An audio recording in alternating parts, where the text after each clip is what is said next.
So I ran into a little problem today when I opened up an editor's project that I need to conform. So let's open this up in Premiere 2023 and we get this error message saying video filter missing, RGB curves, and change to color. These filters have been part of Premiere since forever, so it kind of surprised me that they weren't working. Hit OK. And when you go to the clip that has that instance on it, you can see that it's offline. So as I did more digging and Googling, it turns out this is a known issue. I guess it started happening in version 22. And I found this message from the always helpful Neil Haugen. I think that's how you say your name. It's an M1 Mac Apple Silicon issue because Adobe deprecated a bunch of these effects. Another one is the change to color effect, which is the other filter that showed up missing for me.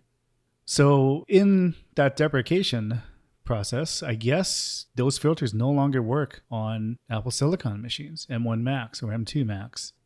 So what I thought I'd be clever is what you can do is you can right click in the Premiere package and then drill into the plugins folder and go to common. And you can see that the filter is there. It's in the Premiere 2023 app bundle. It just does not work when you're running it as an Apple Silicon native app. So one of the suggestions that somebody said here down here said, install version 22, and it magically showed up, but this is on Windows. And I already had version 22 installed on my Mac, so that didn't solve the problem.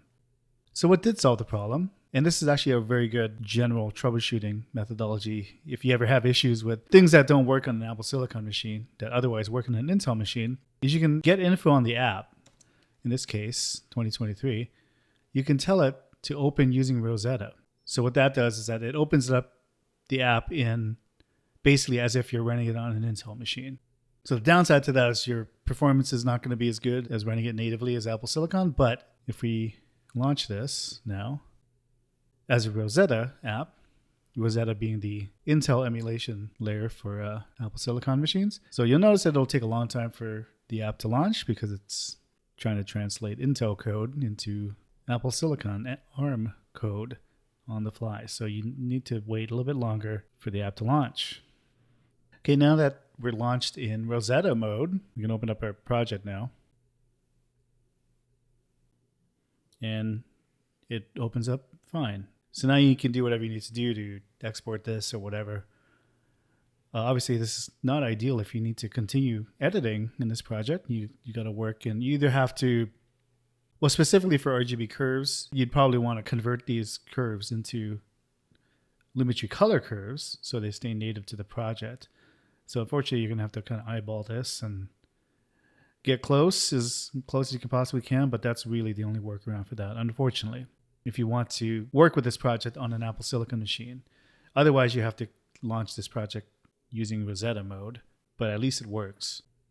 A trick to do if you need to switch between a project that uses the Rosetta mode and not, you don't want to have to keep flipping the switch because you may forget about it. So one trick you can do on the Mac is you can duplicate the application package, and then what you can do is you can rename this to Rosetta, and then on this instance of the app that you copied, enable the Rosetta checkbox on that, and then obviously disable Rosetta on the standard package. So that way, if you ever need to open up a project in Premiere in Rosetta mode, you just launch the appropriate app package.